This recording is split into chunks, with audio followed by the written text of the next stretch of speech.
Hello, I'm John Schneider. As a kid, I'd come to the New Jersey Bayshore to visit my Grandma Vi and take home movies of what I saw. Today I live here, produce video documentaries, and recently shot this boat at night with my video camera. Where is the Jersey Bayshore? Well, let's start with the big picture. It's somewhere in here, part of the universe, and it's definitely part of our world. But it's like no place I've ever experienced. And as soon as we land, I'll show you around.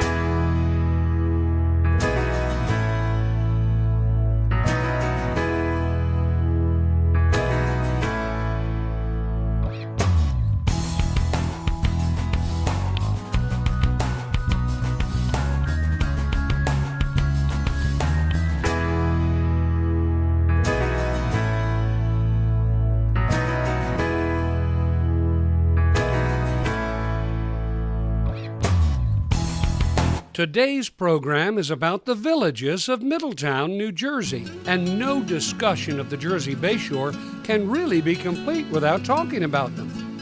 But first, where are we? Well, we're just below northern New Jersey and the New York City area. We're the Jersey Bayshore, and Middletown is undeniably the largest and probably most misunderstood of all the towns in the Jersey Bayshore. It's big and it's beautiful, and some say it's the heart of Jersey Bayshore country. And in 1664, it used to be even bigger, but over time, it took on a smaller size, but certainly not a smaller place in history in our area and in the nation. But before we talk about Middletown today, let's go back to 1664. The British have taken control of New Jersey from the Dutch and named 3 settlements: Portland Point, Shrewsbury, and Middletown. In 1775, the American colonies rebel against the British, and the Revolutionary War begins.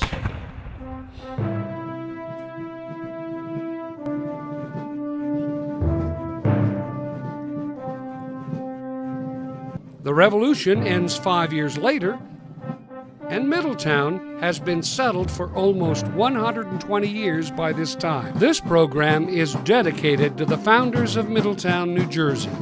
Today, Middletown celebrates its 350th birthday. As one of the oldest settlements in the entire state of New Jersey, Middletown played a prominent role in the Revolutionary War when the British retreated along Kings Highway to Sandy Hook in 1778. By the 1800s, Middletown had become a principal commercial and trading center in the area. When the railroad came, the town grew rapidly from small fishing and farming villages to a fast-growing suburb by the turn of the 20th century.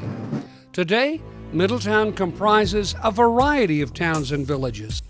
River Plaza is our first stop, and it's a relatively small village in the southwest corner of Middletown, where the width of the Navesink River is just a stone's throw from one side to the other. And Shadow Lake plays host to some very beautiful homes along its banks. This time we're in Lincroft, where there are great schools, as well as a community college called Brookdale, which offers a variety of degrees and 37 programs. There are also a variety of opportunities for community events, theater, and the arts, as well as the Monmouth Museum. And restaurants, you bet, plenty of restaurants. Parks, recreation, yep, Middletown is famous for them. Now let's cross the river and check out Navesink, a very old and historic community that actually hasn't changed much over the years. Now this is Oceanic Bridge, which stretches from Rumson and Fairhaven to Middletown. The village of Navesink is off to the right over there, along with some very big and beautiful homes and/or mansions, if you ask me. Oh, here's a closer look at one of those homes and/or mansions along the Navesink. There are a lot of them. There are also lots of scenic back roads to travel, such as this one nestled next to Hartshorn Woods Park. And here's the old stone church, as most locals refer to it, located in Navesink. And this is Kings Highway, where the British Army retreated to Sandy Hook after the Battle of Monmouth in 1778. The highway, or trail as it was back in those early days, passes a number of farms and countrysides. And we've talked about Hartshorn Woods Park, but here it is, filled with hiking paths, wildlife, both flora and fauna, and picnic tables. Now let's check out nearby Huber Woods Park, where the Huber family home still stands as a welcome center. And there are lots of creatures like birds to look at. Oh yeah, and of course there's lots of hiking trails. And don't worry about snakes. Most of them are behind a glass pane. Still pretty creepy, however, so let's just keep moving. If you have time and money and the inclination to play golf, you have lots of opportunities in Middletown to do so. Here's an example of some of the farms you'll see. Now let's head north to Leonardo, which is located on Raritan Bay, where you can go fishing, swimming, or boating.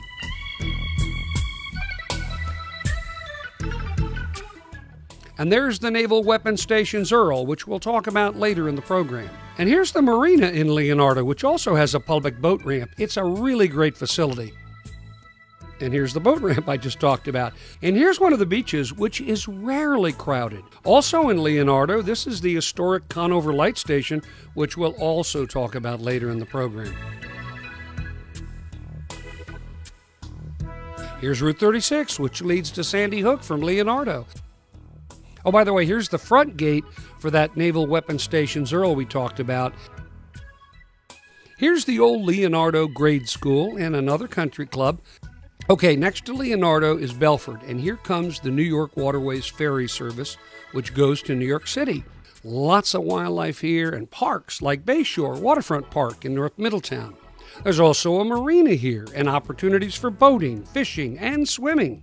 I'm telling you, it doesn't get any better than this. I mean, once you come to a place like this, you'll probably start to think about living here. Seriously, this is how many residents end up here.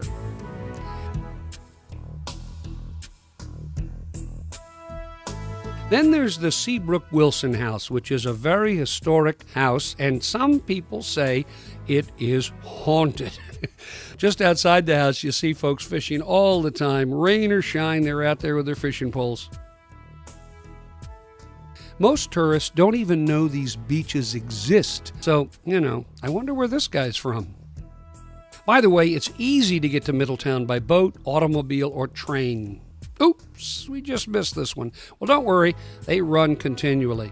And what I love about Middletown is there's always something to do. Theater, arts, parades, music, workshops, you name it, you can do it. Nearby is this beautiful tribute to 9/11 victims, many of whom had lived in this area.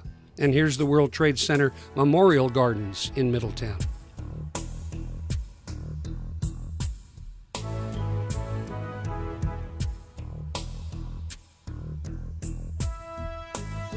Okay, I think you're going to really like this next place. It's Deep Cut Gardens, and it is beautiful.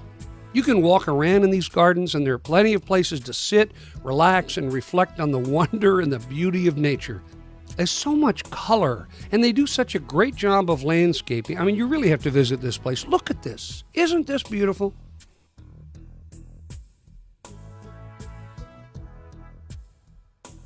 Now let's take an historical excursion and briefly visit the Murray Farmhouse and Barn, which dates back to about 1770. Then right next door to the farmhouse is Poracy Park Fossil Beds. Now, if you've got kids, you got to bring them here.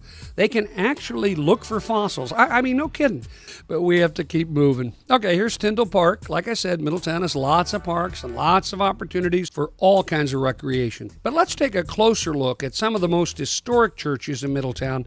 And luckily, they're located fairly close together near Kings Highway and Church Street. These churches are old, and some are in bad need of a new paint job, as you can see.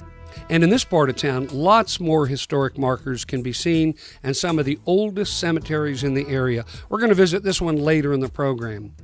Now, these markers are where our ancestors, the original settlers, were laid to rest. And this program, as you know, is dedicated to them. Here's the graveyard where the Hartshorn family is located. Well, now we're back on historic Kings Highway, on which the British retreated to Sandy Hook.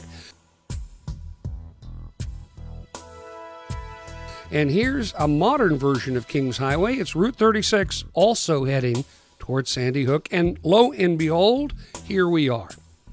You know, there's so much to do and see at Sandy Hook. It'd take more time than we have remaining in this program. I mean, you can ride bikes along a trail to the very end. You go jet skiing along the Shrewsbury River. But the star attraction at Sandy Hook is the Atlantic Ocean. You know, Middletown is big, beautiful, and historic. And when you come to the Jersey Bay Shore, it's almost impossible not to be in Middletown. It's virtually everywhere, waiting to be explored and enjoyed. The villages of Middletown are much like the small American towns you see in the movies. I mean, take Campbell's Junction, which is part of Belford Village. It's just an example of what's waiting here for you to enjoy.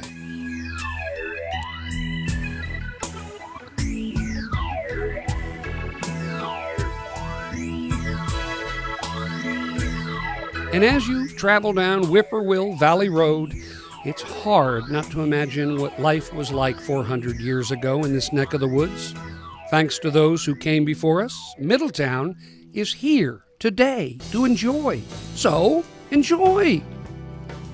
Now next, my friend and collector of historical photographs, Les Horner, is going to join me and share some old photographs of Middletown. Campbell's Junction, Middletown is first of all a very interesting.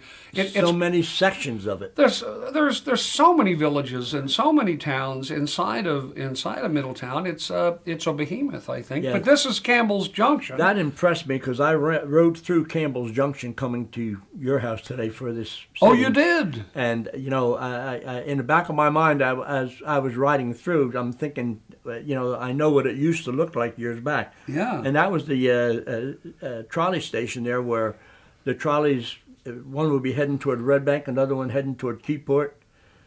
Wow. But that was the junction for the trolleys. Where do you think this was? Do you have any sense? You know where? Yeah, sure. Yeah. You know where it is too. You've been down the road and passed it 100 times. So right in the, as you go through. There's a Dunkin' Donuts there. I believe on the there's right. a Dunkin' Donuts. There's a butcher shop. Yeah, sure. Famous butcher shop. In that area. Okay. That was the that's area. Interesting. Wow, look at that. And this is Middletown. This is the train station at Middletown? That was the train station. It looks a whole lot different now than it did in that picture. But boy, yes. look at this gentleman up there with the waistcoat and a top hat. Isn't that interesting? Yeah, There was so many old train stations, unique and built much the same. They looked like Matawan train station, Perth Amboy, is a duplicate. You could flop the names on the top, and you'd think, you know, you wouldn't know which one was which. That's funny. But that was an interesting old station. That station there. Wow, look at that. Now this is interesting because while this is a picture of Red Bank, it's the bridge. I forget what it's called. I'm thinking Miller Bridge, but I'm not sure. I think it's the bridge coming into Middletown. And off to the right of this photograph, if you go through Red Bank and go over another bridge, you get into River Plaza and Lincroft and where Brookdale College is. That's an oldie. You can tell by the looks of the car. Well, look at the road. Planking. It's a planking for this. Yeah. I've taken my little boat up here many times. And I guess what's the big hotel restaurant? Molly Pitcher. A Molly Pitcher. Do you think it was there? Maybe the back of the Molly Pitcher when that was. The Molly Pitcher's been there for a long, long time. Yep. And now I'd like to return to Deep Cut Gardens and spend a little more time there. I really hope you enjoy it, and I hope you'll visit one of these days. Here's Deep Cut Gardens in Middletown, followed by a few trips to some other interesting locations I know you'll enjoy in Middletown.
While we visit Deep Cut Gardens, I'd like to read a poem by Philip Freneau, who was considered to be the poet of the American Revolution. And he lived in our area. The poem is called The Wild Honeysuckle. Fair flower that dost so calmly grow, hid in this silent, dull retreat, untouched thy honeyed blossoms blow, unseen thy little branches greet. No roving foot shall crush thee here, no busy hand provoke a tear. By nature's self in white arrayed, she bade thee shun the vulgar eye, and plant here the guardian shade, and scent soft waters murmuring by.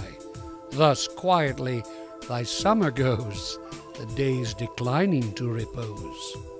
Smit with those charms that must decay, I grieve to see your future doom. They died, nor were those flowers more gay, the flowers that did in Eden bloom. Unpitying frosts and autumn's power shall leave no vestige of this flower. From morning suns and evening dews, at first thy little being came. If nothing once, you nothing lose, for when you die, you are the same. The space between is but an hour, the frail duration of a flower.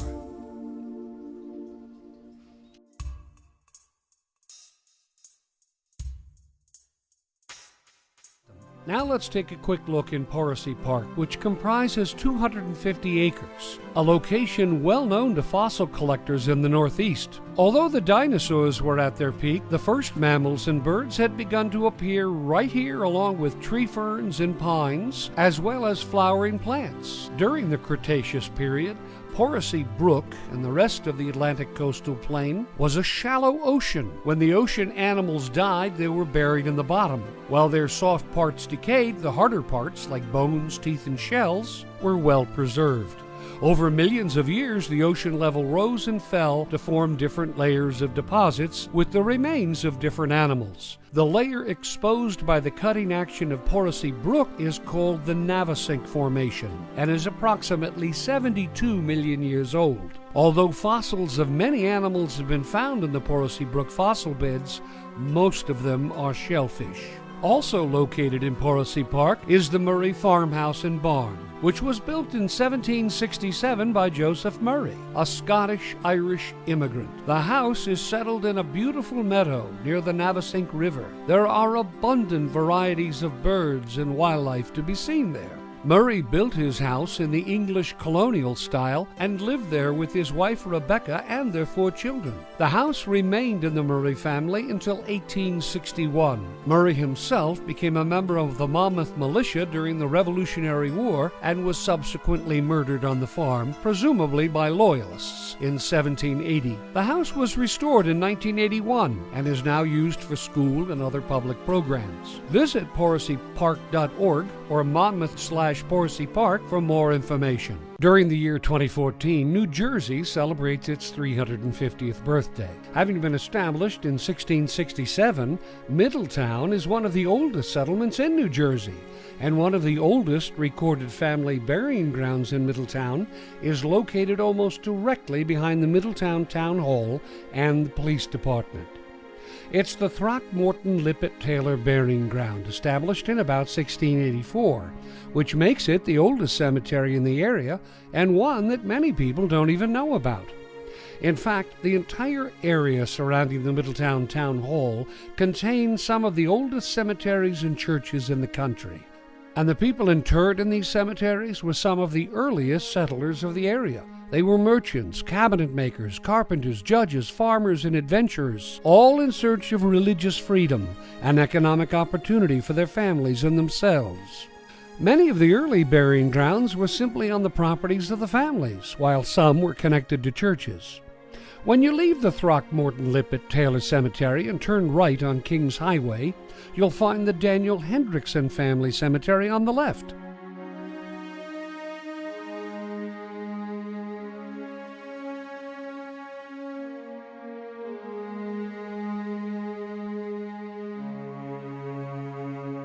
And right next to it is the Presbyterian Cemetery.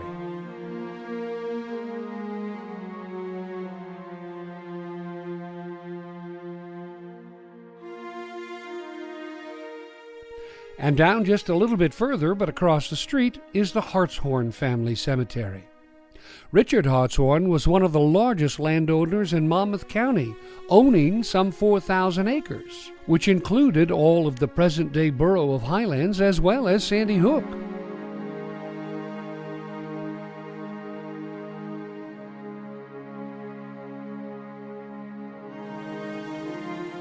If you keep going down Kings Highway, you'll come to the oldest Baptist church in New Jersey. In fact, the building served as Middletown's first town meeting hall. The current building was constructed in 1832 on the old 1720 foundation.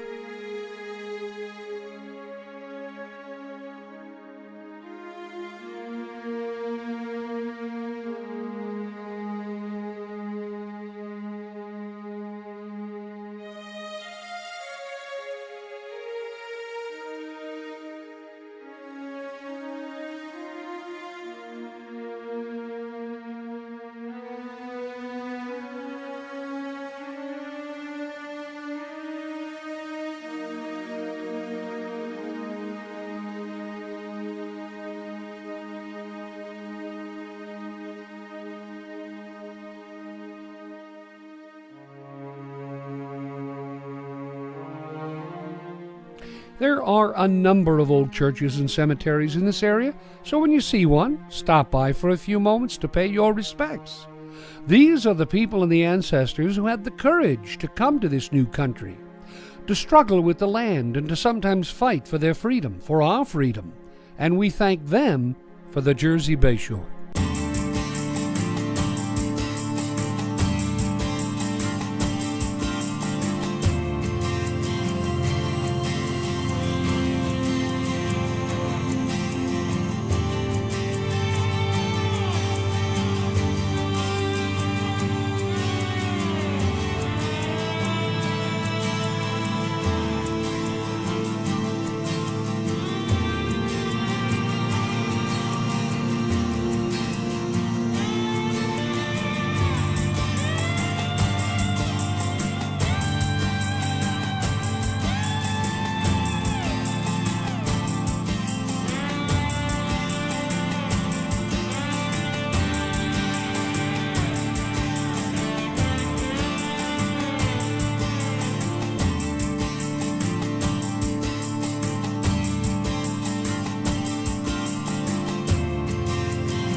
Once in a while, I like to take my small boat out onto Sandy Hook Bay and just explore. A couple of times, however, my wandering on the water brought me into a restricted area where I was expeditiously asked to leave by military personnel who patrol the 2.2-mile-long pier known as Naval Weapons Station Earl. It's a United States naval base, which begins in Colts Neck and extends to the end of the pier by railroad tracks, where trains make deliveries to the ships. Earl was built back in 1943 when the military decided it needed an ammunition depot in the New York area to support the war effort. This particular location, just off the shores of Sandy Hook Bay, between Leonardo and Belford, seemed ideal because it was a well-protected port to load ammunition, and there were railroad tracks coming from where the majority of ammunition shipments originated. It was also considered to be safe because the ammunition could be loaded and unloaded from warships safely in the middle of the bay.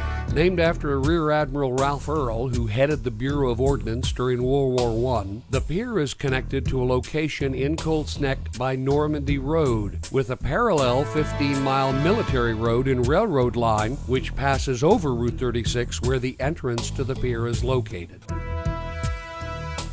Overlooking the naval pier is Conover Beacon, located on the shores of Leonardo. The original wooden beacon and lightkeeper's dwelling was built in 1856 on the purchased beachfront property of Rudolph Conover. The Conover light beacon was discontinued in 1923 when gas-lighted buoys were used to mark the channel formerly served by Conover Beacon. The Conover light beacon in Leonardo may still be seen by visitors today.